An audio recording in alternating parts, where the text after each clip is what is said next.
My little itty-bitty bruiser buddies.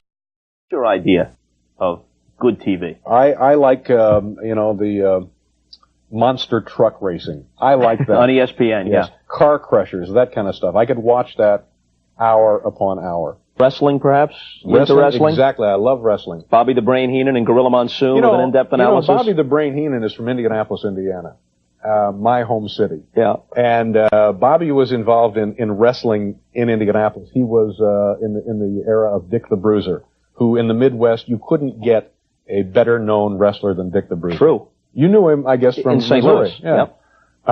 And we would go to the matches periodically. They'd always have a big Thanksgiving card. That's the kind of thing you want to top off a family day. And Bobby the Brain, even then, I thought it was a real touch of kind of genius.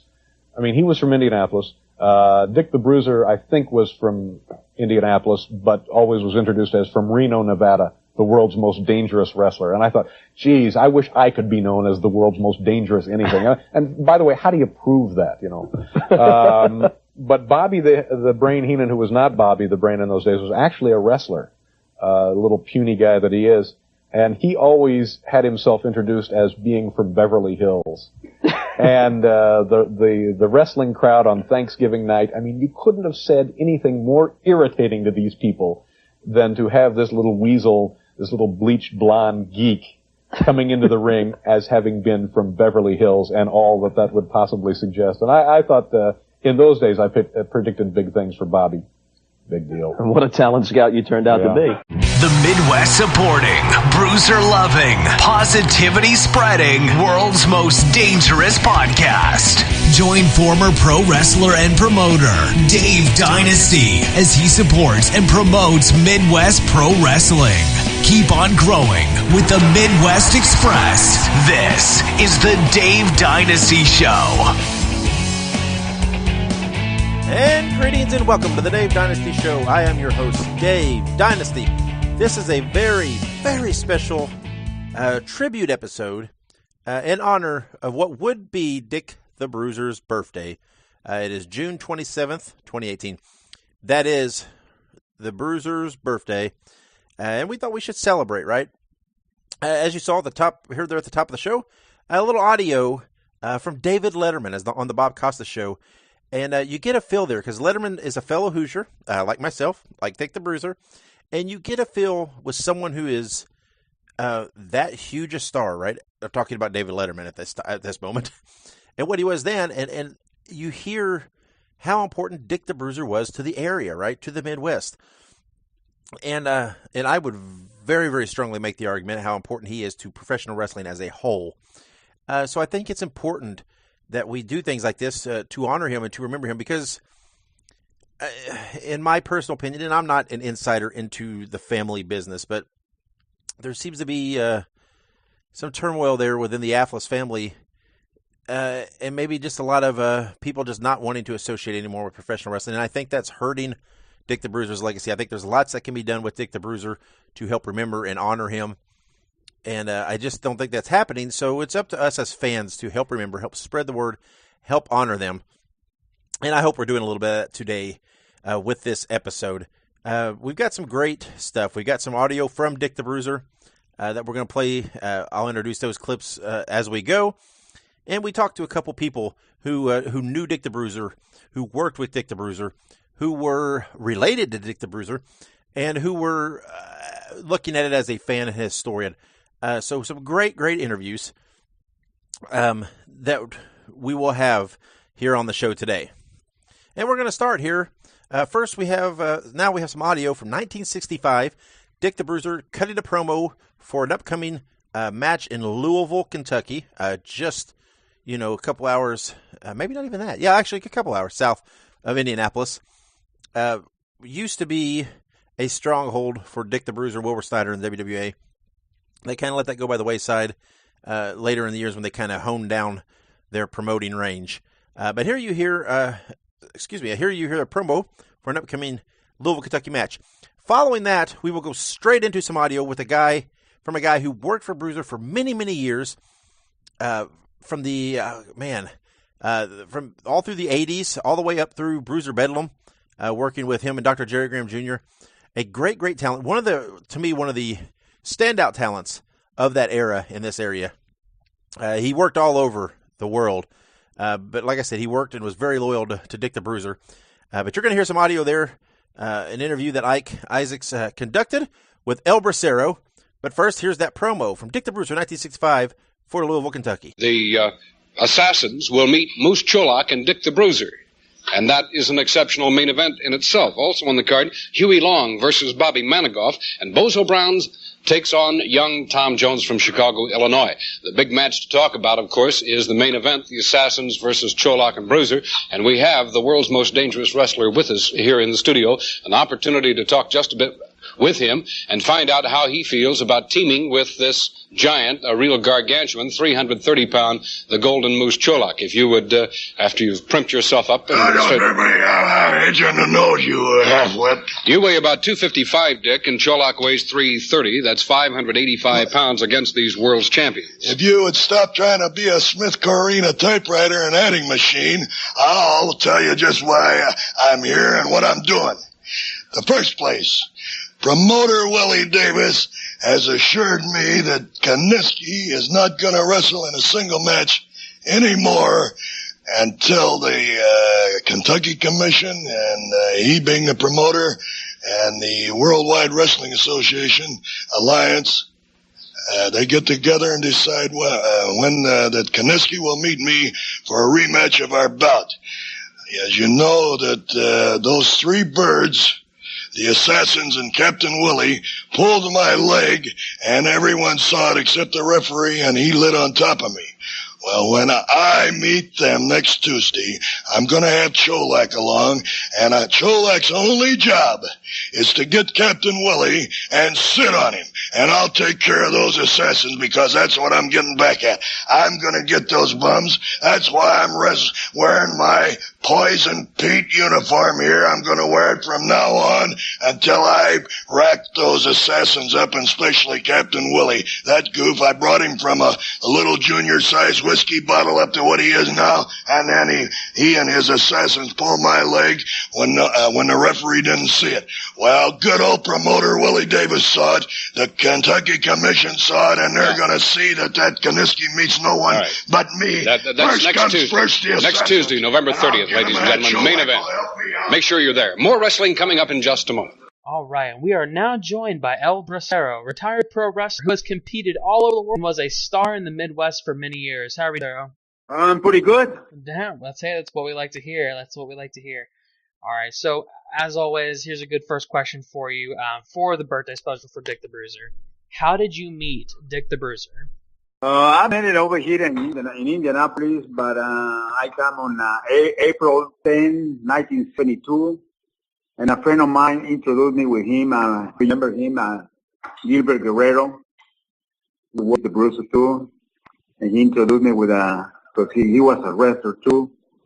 And he introduced me with the promoter, Dick the Bruiser. And I bring some pictures and when I was wrestling. And then, I showed him all my part of my career, And he was not, I don't know, I see you, we'll give you a call, You're telling me the truth, right?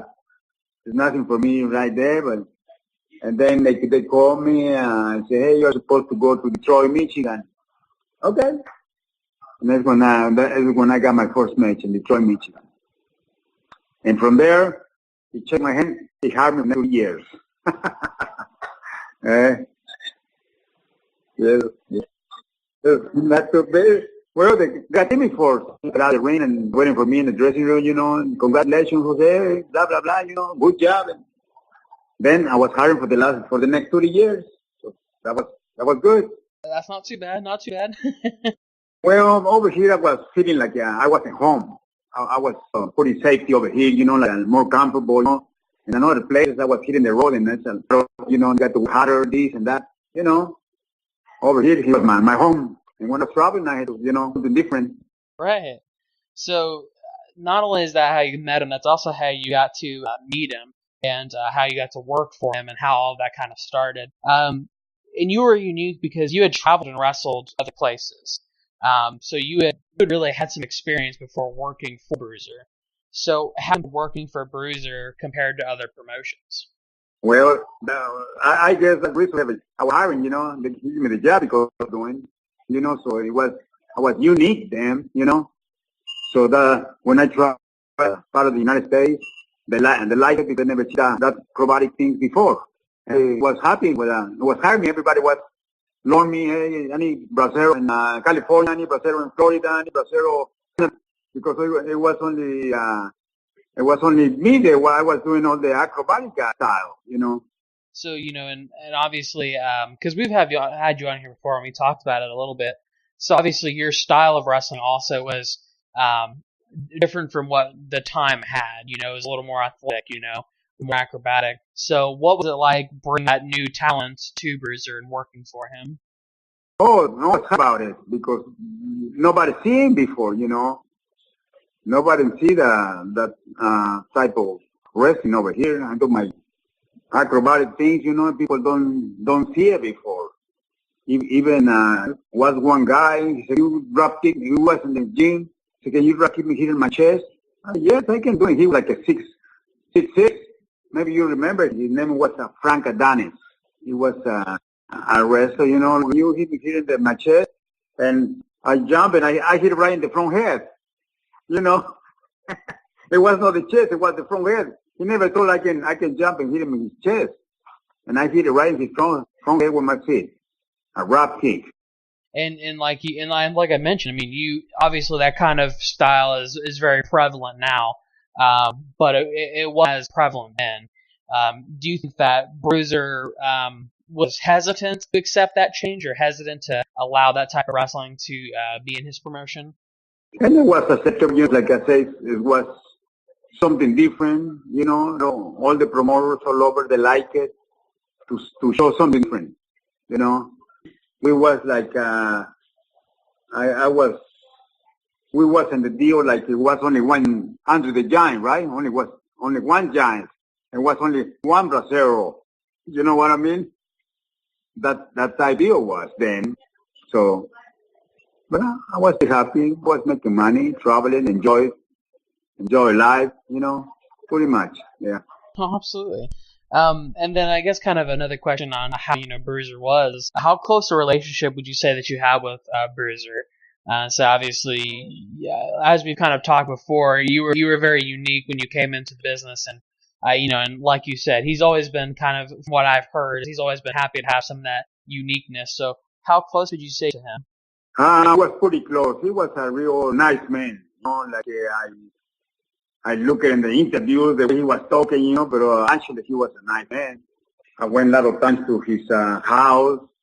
I had a good relationship with his whole family, his wife, his daughter, his son. It was nice. Real class. Mr. Bruiser, it was real nice person. I always respect him, and he always had respect for me too. He treated me real good all the time.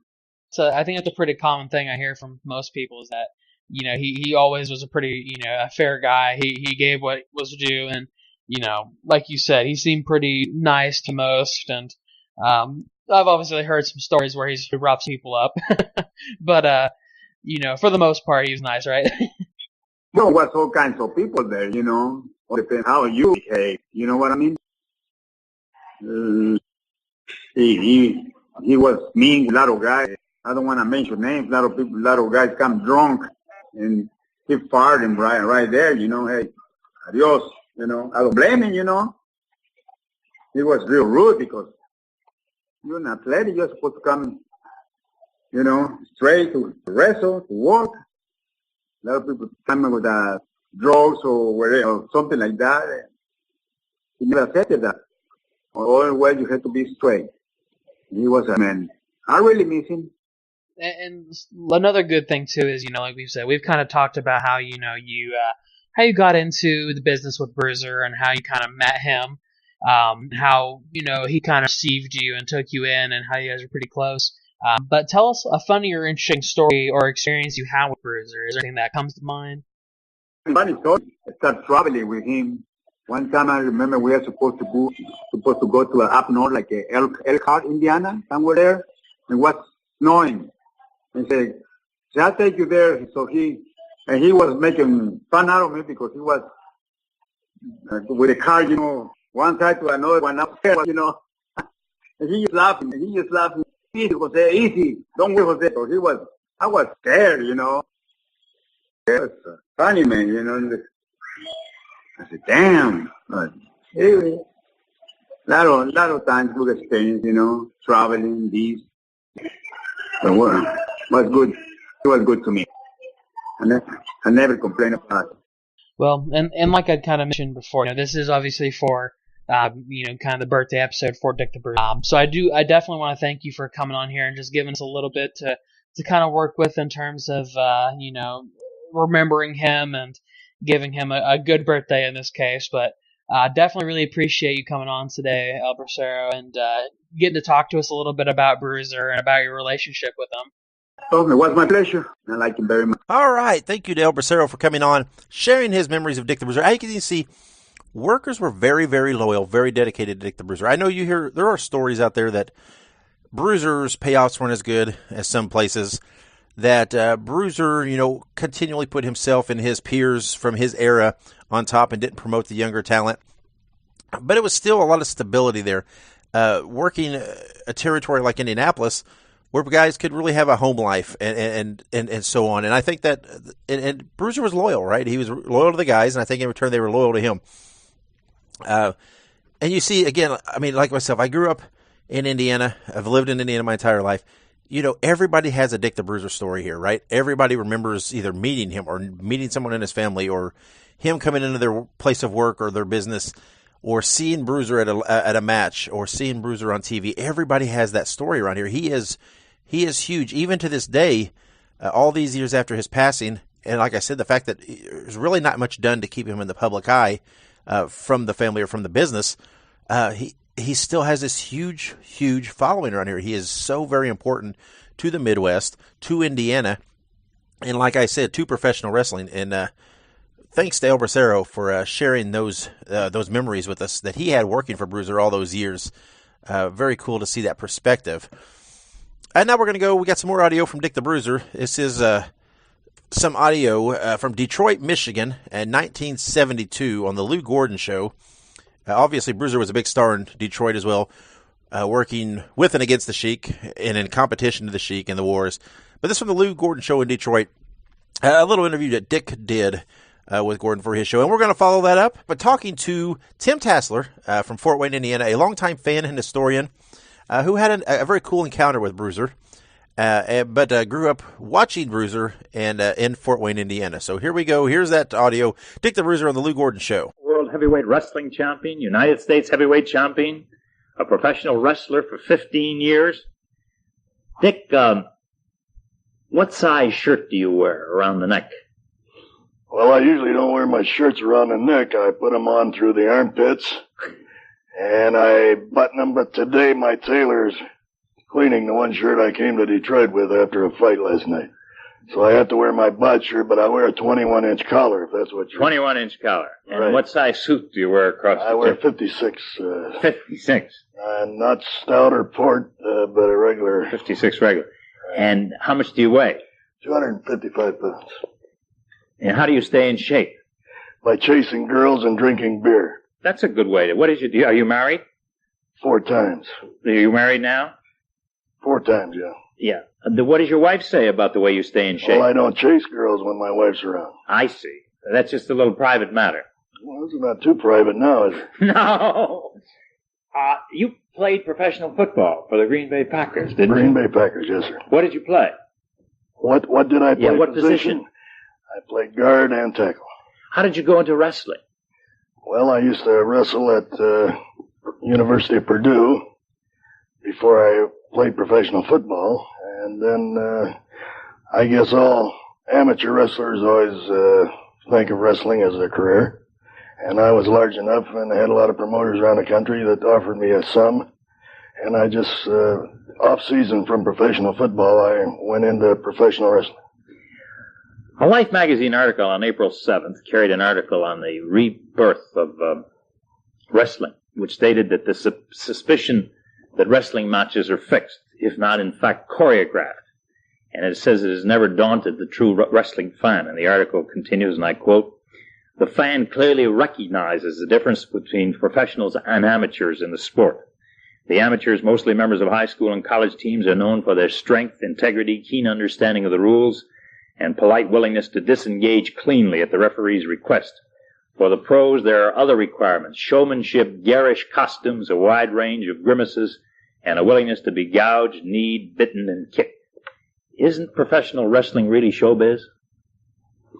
Well, it's showbiz in the way that they get more money for their tickets than they do for amateur wrestling. And when fans pay $6 and $7, I'm going to be in some matches this summer where the fans will pay $25 for ringside seats.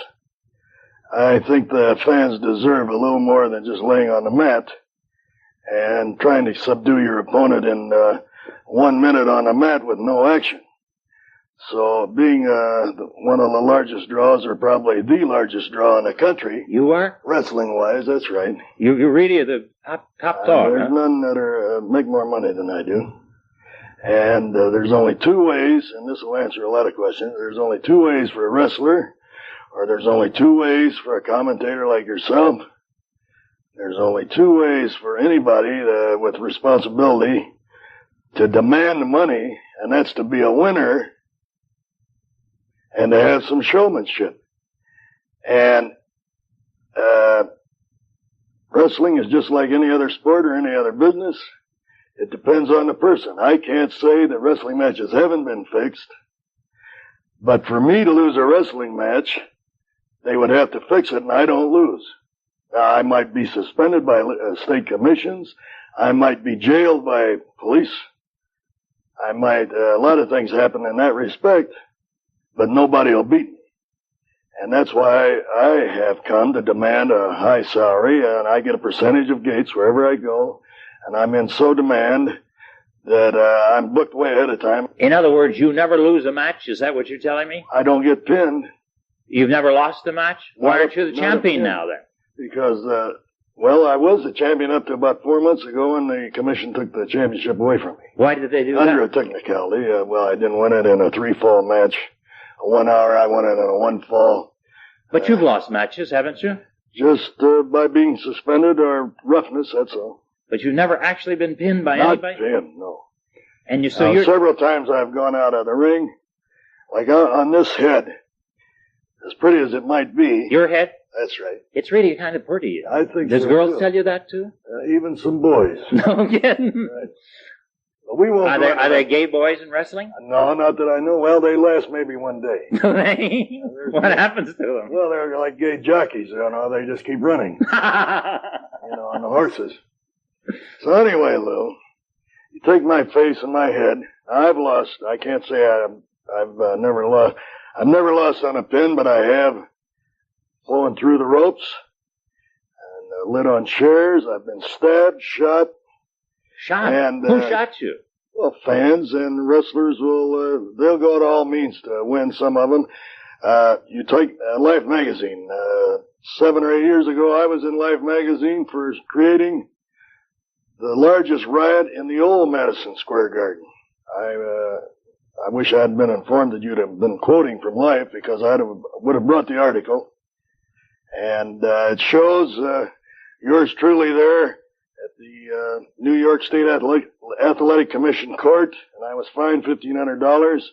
I've been through the same thing, as you know, if you've read my background, little history, that I do get in a lot of street fights and various things that I shouldn't be doing along my career.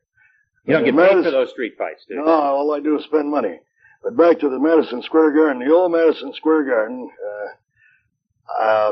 we had a riot there, which I caused. I had, if you remember, a wrestler by the name of Argentina Rocca, and I was beating his head on a ring post, and the place seats 20,000 people, and they all rioted. 75 police were injured, 150 spectators were injured. 2 policemen broke their backs, all because I had a man of lead descent beating his head on the post, and he started bleeding, and everybody saw red and rushed the ring. And they're trying to inflict pain upon me. I should have sued everybody there. But instead, I stayed very active and hurt several people, and I've never been able to go back in the state of New York. Were there a few lawsuits that they'd like to serve you with? Yes, that's how I'm back here in Detroit right at the present time. I've paid up my back lawsuits, and I'm all free to go and come as I please here as long as I don't hit anybody. You had some lawsuits here, too? Oh, yes. I've had several here in Detroit. You had a little fight with Alex Karras here, didn't you? Alex Karras, however, Alex Karras is a gentleman. He has never sued me, I'll say that. He never sued you? He's never sued me. That's the one good thing I can say about him. I want to come back in just a moment and talk to you about the Alex Karras fight. All right. If you don't ask me too many embarrassing questions. All right. All right. All right. We'll be right. Dick, tell me about that fight with Alex Karras, will you? Well, you mean the one here in the bar in Detroit? Yes. Did you have another one with him? Well, I did have another one with him, and I beat him at the Olympia Stadium. Well, that was a wrestling match. A wrestling match. But I want to know about the fight you had at the bar downtown. Well, unfortunately, at the bar, I never really got a good hold of Alex Karras. I grabbed his good friend, Jimmy Karras, who was the proprietor of the place, and I had him down because he motioned for several would-be bouncers in the joint to put me out of the place. So I naturally knew that Jimmy Karras would be a good anchor. And I immediately put him under myself just to anchor myself. And then it seemed that the place didn't at that time have a high reputation, a good and high reputation as a clean place for sportsmen. They had a lot of pool sharks hanging around there. And they all proceeded to hit me on the head with their pool cues. I've got a picture one of the Detroit papers took where my eye was hanging out, and one guy had a cue in my eye, and anyway, the police, as far as I know, I never did get a good sock at Alex Karras. All he was trying to do was save his partner. Karras, his good friend. I don't believe there's been talk through the years that Alex Karras owned part of that bar, but I don't believe he did. That was just his good friend, but the association was so close that they had to remove each other. So actually, you never really got a sock at Alex? I never got a sock at Alex. I took care of that in a match that we had several months later. At that period of time, Alex was not able to play football because of some minor incident. They accused him of betting a few dollars on a football game, which he did or didn't, I don't know. But it was a very minor thing. But at that season, he was not able to play. And he was a very fine amateur wrestler from the University of Iowa and had wrestled one season professionally while he played football. And anyway, we had the match, and I beat him, I think, in about 12 minutes. And you really gave it to him? You gave him a few... Well, yeah, but I was stitched up quite a few places. I was going to say a while ago, before your technicians cut the cameras off on me, that I've got over 300 stitches on my head, my face. All my teeth are knocked out except from eye tooth to eye tooth. And like I said, I've got all kinds of stitches all over me and holes in here and various things. You get all these things in the ring and out in the ring, out of the ring, yeah, but they all accumulate and culminate from the episodes in the ring. Did you tell me before that some wrestling matches are fixed, but that you yourself have never been involved in a fixed match? I would say that some in carnivals and in funny places where there's no sanctioning by athletic commissions. It's no more than a show, such as anything that goes on. Well, for example, in Michigan, I'm told you can't call them matches. You have to call them exhibitions. Well, they have that state law. Any place there's a state athletic commission. Exhibitions, but exhibition, nobody really knows. That's just a term they grabbed the old-time boxers about 40 years ago, when the wrestlers and the boxers were vying for each other's money. And the boxers at that time were the boxing men that had the stranglehold on the game, were very volatile and very strong with state athletic commissions, and that was one thing they threw in. Yeah, but you surely don't expect me to believe that some of the antics I see in the ring, the punishment that's seemingly imposed on somebody, that's for real. Well, like I said, I can't tell everybody about other people, but if you'll see here, my biceps missing here. You don't get that from playing horseshoes. Yeah, I'm talking about other people. In other words, are you telling me that when you give it to those guys in the ring, it's the real thing? That's right, Lugo. You don't fool around? I don't fool around. And you don't have it prearranged? I don't have anything prearranged except that I'm going to be on here a few more minutes. That's prearranged. That's prearrangement, but not when I wrestle. It's not prearrangement. What about who would be the Gordie Howe of the wrestling business? Mr. Gentleman, Mr. Perfection. Is there such a thing? Yes, there's wrestlers in all big cities. Detroit's a very large city, rated in the top 5 in the United States, I think. And Wilbur Snyder is probably that type of fella. He's a university graduate of the University of Utah. Played with the Los Angeles Rams and with the Edmonton Eskimos. A gentleman, very nice-looking guy. Vern Gagne, the same way. Did you ever wrestle these fellas? Sure. Did you beat them?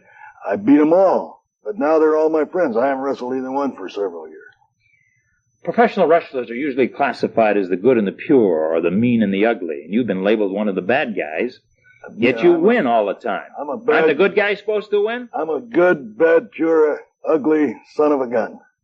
A good, bad, pure, ugly son of a gun. Now, how can you categorize yourself that way? Well, I want to take in all the territory. You don't want to miss anything. Don't want to miss a thing. Why do you think wrestling is reaching upsurge in popularity? Well, it's reaching new heights. The more that the people clamp down on, so to speak, in TV, they clamp down on violence, that the people want an escape somewhere. And wrestling does have a certain amount of violence in it.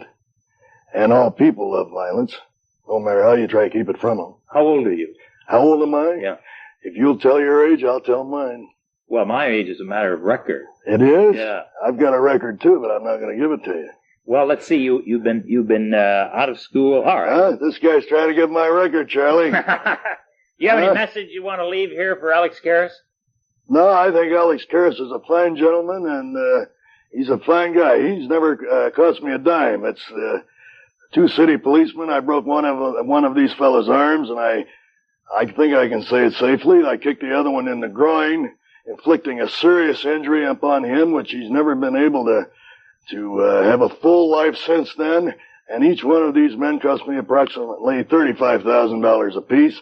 And I've paid the city of Detroit, and I'm back here, and that's another reason I can say, and I can truthfully say, there will be no circumstances where I'm going to lose because I'm back here to get my money. You want to get that 35? I'm getting it back. 35 apiece. That 35,000 apiece? That's right. That was in the fight in the bar with Alex Karras? That's in the fight in the bar with Alex Karras. Would you, before you leave, would you stand up and show us your manly physique standing rather than sitting? Well, if the people come to the Olympia Stadium, they'll always see Dick the Bruiser, and I'll always look this way. However, sometimes I'm scarred, scratched, bitten, and every other thing.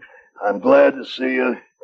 I'll give you a match anytime. Okay, Dick. Take a look at that camera. Get this thing off me before it strangles me. I can't take this thing. And we are now joined by Tim Tassler, longtime wrestling fan and historian from Fort Wayne, Indiana. How are we doing today? I'm doing great. Fantastic. That's what we like to hear. So we're going ahead and just jump right into it. But we're going to start out with a question about where you live. But when did you start going to live wrestling in Fort Wayne? I think the first match I went to was in 1972. I remember the first match I went to, Baron von Raschke was on the card, and then the Blackjacks were the leading tag team managed by Bobby Heenan, and I think they wrestled Dick the Bruiser and probably his partner at the time, which could have been Moose Cholak, Art Thomas, but that would have been the first matches that I went to that were live. Wow, so some pretty good lineups it looks like for those first couple of matches. Tell us about the first time that you ever saw Dick the Bruiser. Yeah, that would have been around that time. Bruiser came to Fort Wayne fairly frequently. I know that when I first started going and attending regularly, he was on the majority of the cards, probably 70% of the time. I do remember that when he wasn't here in Fort Wayne. And they typically ran shows on Thursday nights. If he wasn't on the card, that usually meant there was probably 500 to 1,000 less people that attended the matches in Fort Wayne. Oh, wow. So pretty big draw Dick the Bruiser was. Yeah, he really was. You could tell when he was coming to the ring. I mean, the kid crowd around the ring. I mean, it usually took him. And at the Coliseum, it was a hockey rink. Typically, the boards were still up, and the faces came from one side, and the heels came from the other side. And for Bruiser to get to the ring through all those kids, and you walked right through the crowd. I mean, it usually took him a couple minutes to get past all the kids that were close by the ring that wanted to get around him when he was going to the ring. And so obviously, Dick the Bruiser was, like, as we've kind of talked about, he was obviously popular. I think that's pretty relevant. And obviously, like you said, he was a pretty big draw in Fort Wayne specifically. But you also had a kind of a little more personalized to you. You had a unique encounter with Bruiser sitting ringside one night. So tell us about that. Yeah, I used to send results into some of the fanzines at the time, sending Fort Wayne results, taking pictures. And one night I was by ringside for most of the night. Bruiser typically did not show up at the beginning of the show.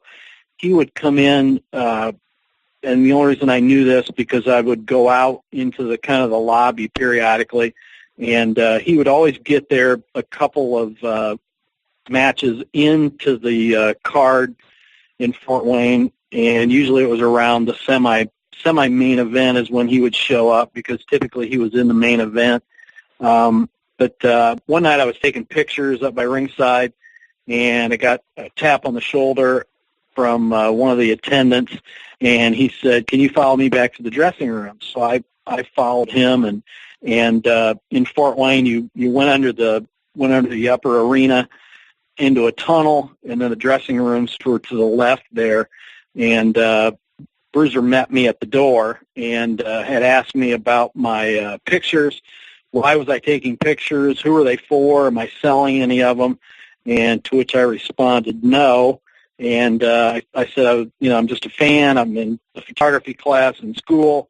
And he asked me if I was selling them. I said, no, they're all for me. And I think I gave some buddies at school a couple of them, but mostly they were with me. But he just wanted probably to get his cut for if I was selling them. But luckily I wasn't, and that's how it went.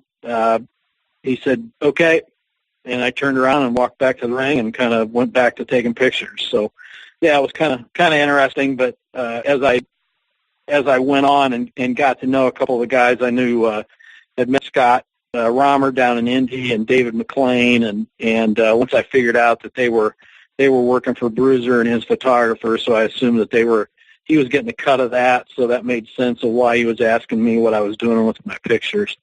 No, absolutely.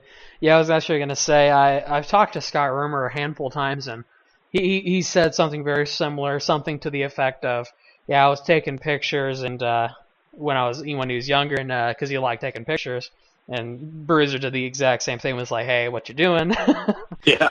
So it seems like a pretty common occurrence, apparently. Yeah, I'm sure he wanted to get his cut out of it. That was important at the time. No, absolutely. I don't doubt it. I mean, like you said back then, it was probably pretty important to, get any money made off of you at that point. So then, kind of along the same lines of what we've been kind of talking about, kind of the general theme is, Dick the Bruiser had a very, very popular, I guess you could say, name. A lot of people, when you said Dick the Bruiser, even now, still kind of recognize that.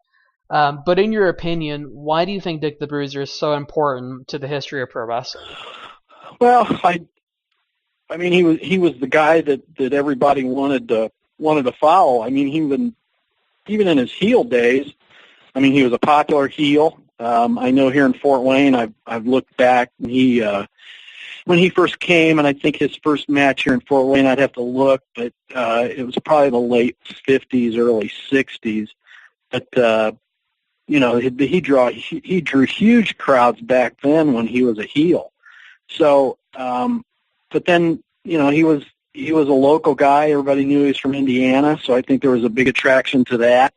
And he kind of came off as, kind of the working man guy, and that resonates with people around here. I know that, when you have that persona, I mean, people really are attracted to that. So, and I mean, he wasn't the cleanest face out there. He wasn't scientific, but, I think that's what attracted him to fans, was once he got a hold of Heenan or the Valiant Brothers or the Blackjacks and started pounding on them. I mean, that fans loved it, absolutely loved it, and they couldn't wait to see it again. No, absolutely. And I think there's also, beyond just his wrestling, I think he was also, obviously very successful as a promoter and as a booker.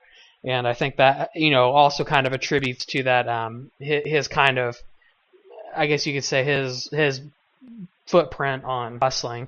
So in terms of that, what would you say about him as a promoter and as a booker? Well, Wayne would have known that he was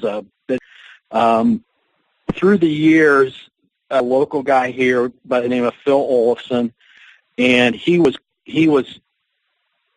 touted as the local promoter.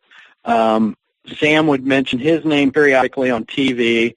Back in the late 60s, early 70s, they would refer to Bob Luce as promoter. Even some of the articles in the paper mentioned that Bob Luce was the promoter here. So for the fans, they knew that Bruiser was the promoter of All-Star Championship Wrestling. So, but as a fan, I mean, I got to know it when I saw, any papers or letterhead or something with his wife's name on it. So you kind of assumed that he was affiliated with it, and being around it so much when I was a kid. But the fans around here in Fort Wayne, typically, I'd be surprised if they knew that Bruiser was the promoter here. Yeah, absolutely.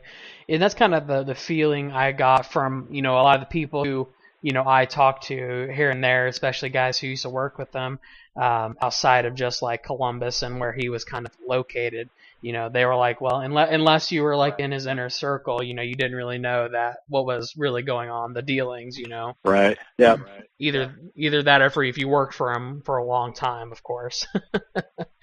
But absolutely. And I guess kind of the last thing is, do you have any funny stories about Dick the Bruiser or any other interactions that you may have had with him? No, that was it. I mean, it was, I enjoyed watching it a lot. I used to travel to Indianapolis quite a bit, to the Expo Center, and watch those matches. I was lucky being in Fort Wayne. I'm fairly close to Detroit, so I got up to Cobo Hall. I never got a chance to go to Hammond, which, looking back at it, I wish I really would have, because it sounded like a great place to go. I got to go to the amphitheater a couple times and to be able to experience the "We Want Blood" chant that would come out of the amphitheater. So that was pretty exciting. And from here locally, I used to go to the matches in Fort Wayne. Used to go to Buck Lake Ranch in the summertime when they did outdoor matches. And Wabash, Peru, Anderson, Elwood.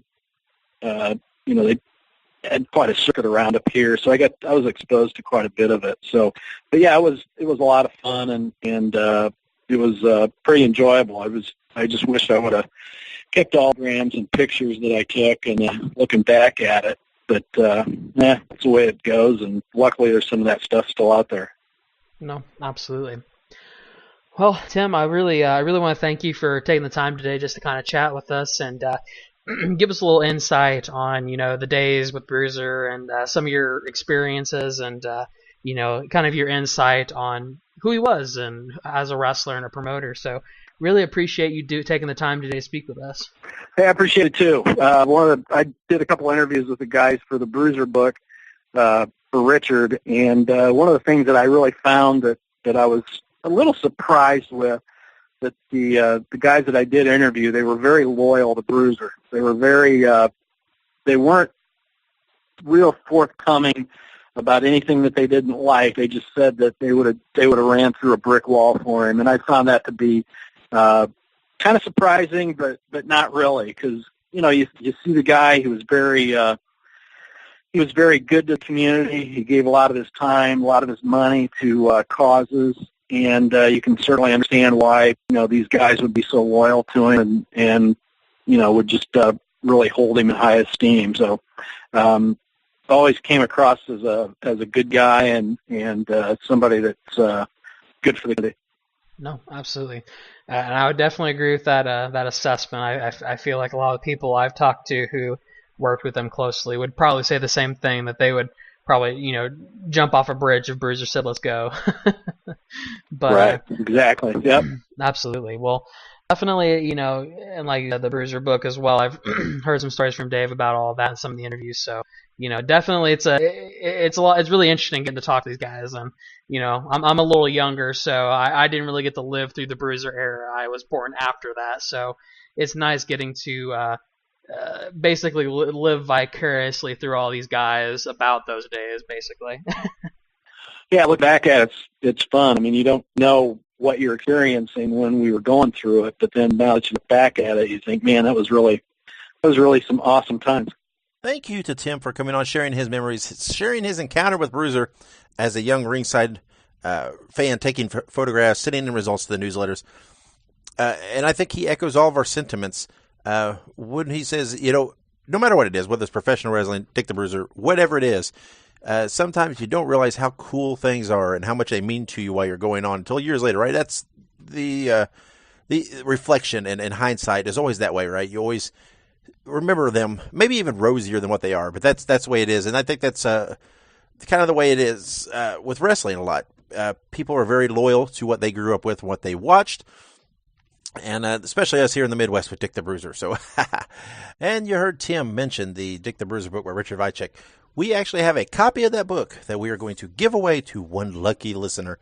If you would like to be entered in that drawing to win that book, all you have to do is like and share whatever post this is that you are listening to this, whether it be you found it on Facebook or whether you found it on Twitter.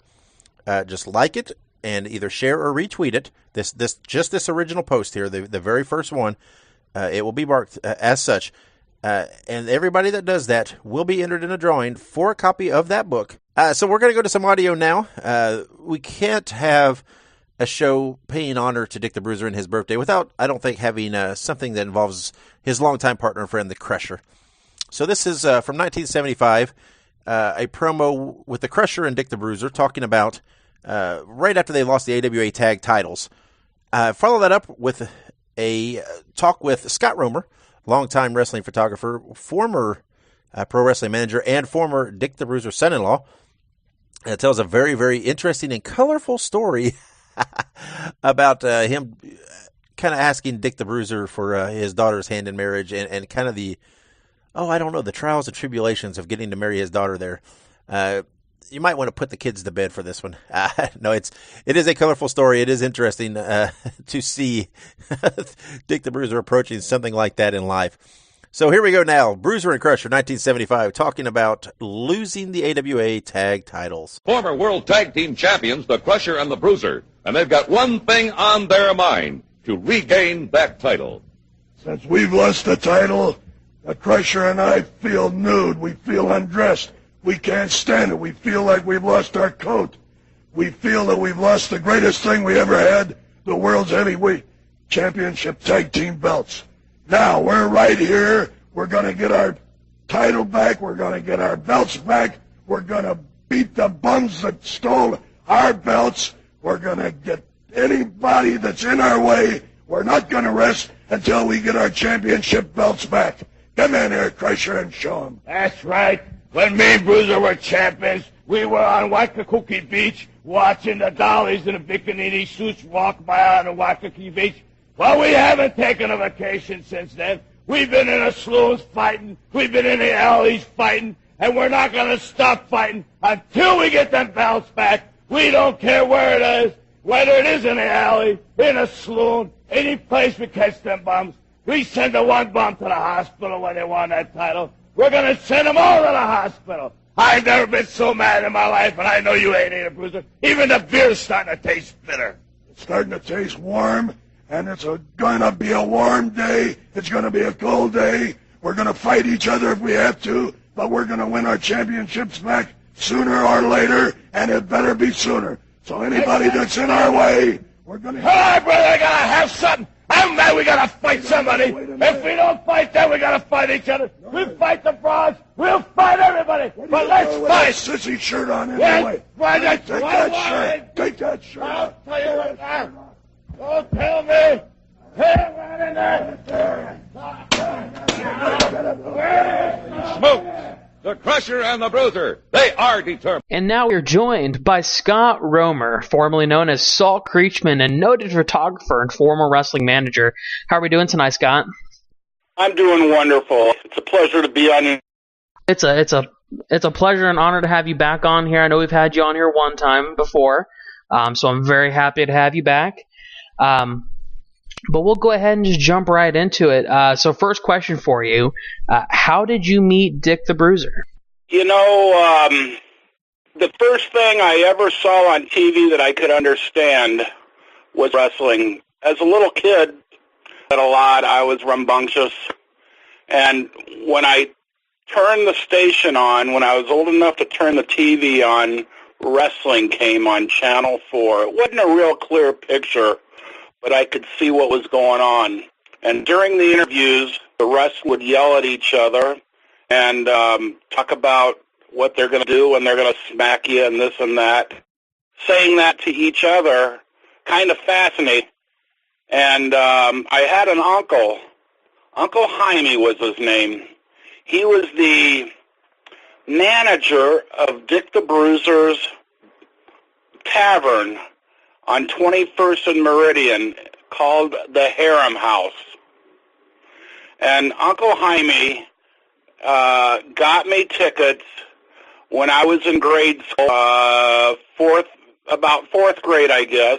And my grandfather would take me to the wrestling matches, which, of course, were promoted by Dick the Bruiser and Wilbur Snyder.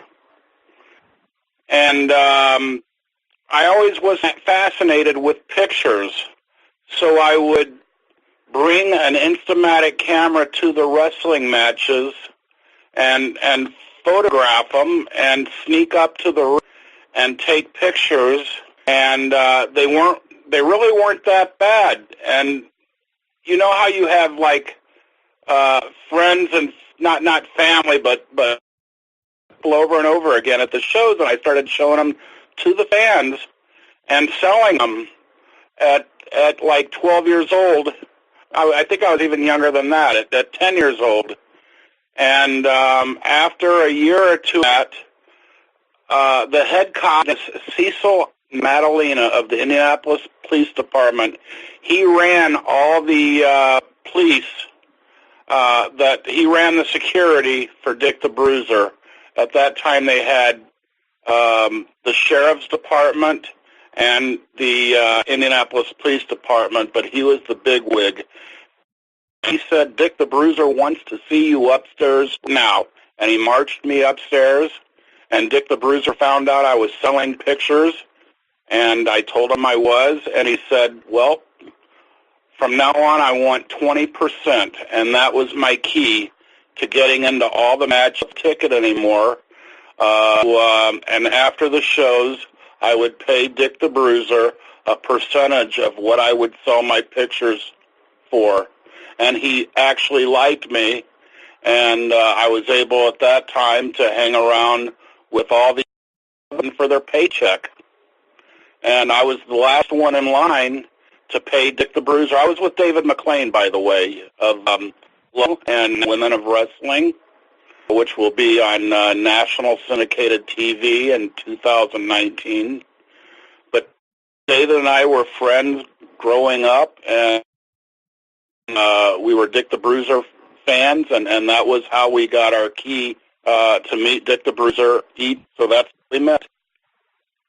So, and that's a pretty interesting way to meet somebody, especially someone like Dick the Bruiser in that time and age. And then obviously, like we kind of mentioned, you were formerly known as Saul Creechman, and like we said, you're a photographer, as you've kind of mentioned, your love for photography. But you also work for the Bruiser, and we kind of talk about how you met. When was it that you officially started working underneath of him? Well, again, we really didn't get in,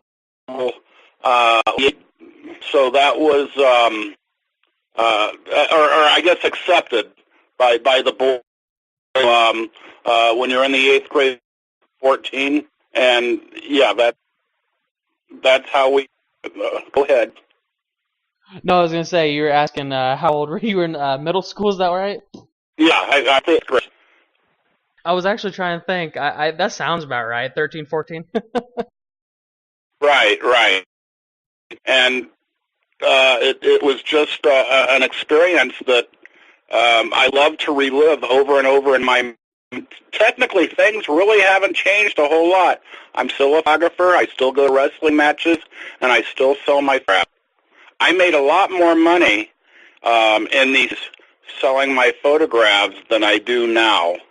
Of course, there were a lot more fans that I could choose that had money than when I go to a show nowadays where when we do photo ops, if I'm lucky, just a handful of people will buy a picture. But I'm in it just to the new generation of wrestlers and what the new generation is all about. So, like we kind of mentioned a little bit, you had a pretty unique opportunity. I mean, being so young, getting to, get into wrestling, and use your love for photography to get your way in there as well. And like I said, you still live it out today. But you were also in a unique position because you were Bruiser's son-in-law. But what was he like personally away from that? Well, I'm glad that question. It's been 30 years now.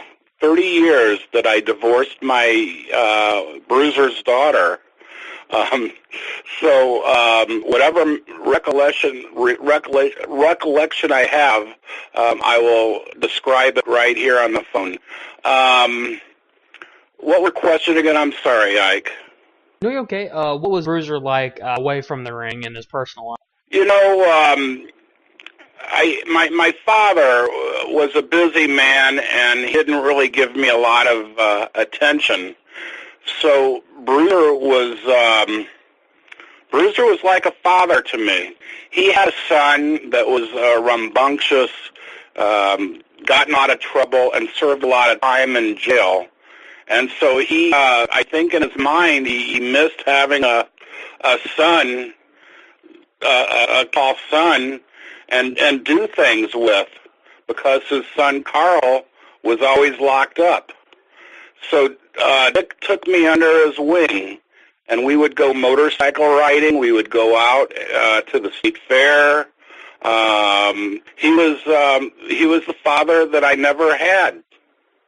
Well, and I think when we had spoken, because obviously we've actually had you on the show to talk about that.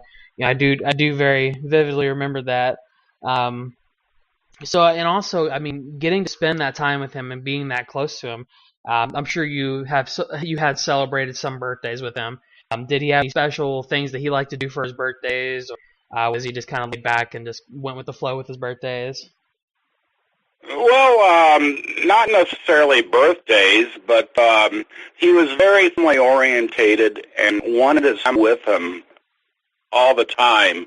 And he would even take offense if on a Sunday, if I found something else to do, like play tennis with a friend of mine rather than hanging around with him or going to my stepson's. Well, I did go to my stepson's football game, but he would take offense if I found something else to do family time. And one of the punishments that he did when I decided I was going to play tennis rather than sitting at poolside all day long with Dick and my mother-in-law Rio and my wife Michelle and the three children, Nikki, him, and Mikey. Those were children from Spike, and I was their stepfather. He wanted us all to be together, and I went and played tennis with a friend of mine. As punishment, he sent my wife and kids to Florida for 3 weeks while I stayed at home. So he was a very controlling man. But, yeah, go ahead. No, I was just saying, I got you. So that's just the way it was. But I'll tell you, I got a great story. When we announced that we were getting married, Michelle and myself, and it circulated at the wrestling matches that I was portraying Saul Creechman. Somebody told Dick the Bruiser that I was a cocksucker. And my first match was to pay for my initiation. They beat the crap out of me. I was in a battle royal and worked a tag match. And, you know, in battle royals, they just beat the crap out of you. So after the matches, I'm just blood red all over. Chest is beat up. I think it was even bleeding from all those chest shots, being the new kid. And the son-in-law, or the future son-in-law, didn't help a whole lot. But eventually accepted by the guy. Somebody told Dick that I was a homosexual and not to allow me to marry Michelle. So after my first match, we were at an armory. I think it was in Lafayette, Indiana, and I was taking a shower. And you know, if you're downstairs, no windows, and a lot of areas that almost look like you're in prison. By myself, all lathered up, soap, washing my face and hair, and all of a sudden somebody's grabbing the soap out of my hand, and I couldn't quite open up my eyes, but it was Dick the Bruiser pulling the bar of soap out of my hand. He was completely naked. It wasn't a very pretty sight. Him down to his legs, hung down to his knees. It was a sad sight. But he just started looking at me, and he took the soap and dropped it, and he wanted to see if I would get down on my knees and okay. And I didn't, and I laughed, and I told him to get the fuck out of here. I'm taking a shower, and to him, that proved that I wasn't. So he allowed me to marry his. That's a truce. Definitely a different time, different time, of course. But yeah, and then of course it transpired. You guys got married, and we actually talked a lot about that. I think in our interview with you. So if people want to hear some more stories about that kind of aspect of that life, definitely listen to the interview. But I think that'll pretty much cover. I really thank you for coming on here. Like everyone must know by now, it's this is for Bruiser's. I think it was his birthday. It was like kind of a Bruiser birthday episode we're doing. So I want to thank you, Scott, for coming on here and giving us a little bit of information about Bruiser and getting to celebrate it the right way by telling stories about him, because that's always a good thing to do. Well, thank you very much, Ike. Please call me anytime, and memories are fading away as I get older. Having somebody with the knowledge that you have allows me to dig deep and think these great times that I had when I was married to Michelle, and I was the son-in-law of the legendary world's most dangerous wrestler. That's absolutely right. And we'll probably have to have you come back on here, because I remember from our first time we talked, I remember you had these stories, and I could tell that there were just so many more in there. So definitely have to have you back on here. But I think that'll do it for now, though. I want to thank you again, Scott. It's been an honor getting to talk to you again. As always, like I said, we'll get you back on here eventually. And thank you to Scott for coming on the show once again. And again, look through the archives of the Dave Dynasty Show. You can see our full interview and talk with Scott about his wrestling career and his time in the Bruiser and the Atlas family there. Again, it's very interesting to hear that story. It's always cool to hear kind of a slice of life from a different time, and how, it's not necessarily the things that the way they are now, but it's such an important part of seeing how life was at that time, and apparently how life was with Dick the Bruiser at that time. So we thank you for joining us for this show, for honoring Dick the Bruiser, saying happy birthday, kind of reflecting with some people and with some audio on the times and in the career. We know it's not hugely in-depth. It's not really a biographical thing. That's not what we intended to do today. We tried to kind of make it personal. Hopefully, it'll spurn some memories of you with Bruiser, watching Bruiser on television, going to the shows, etc. And if you do have memories that get stirred up and things you'd like to share, by all means do, right? Find us on social media. We're on Facebook. We're on Twitter. We're everywhere. Share some memories. Tell us. We'd love to. There's nothing I love more than to hear people talk about Dick the Bruiser. So share those. Tell me your story, and we definitely want to hear it. So thank you for joining us again. We'll be back later in the week with a normal episode of the Dave Dynasty Show. But for this time, happy birthday, Bruiser.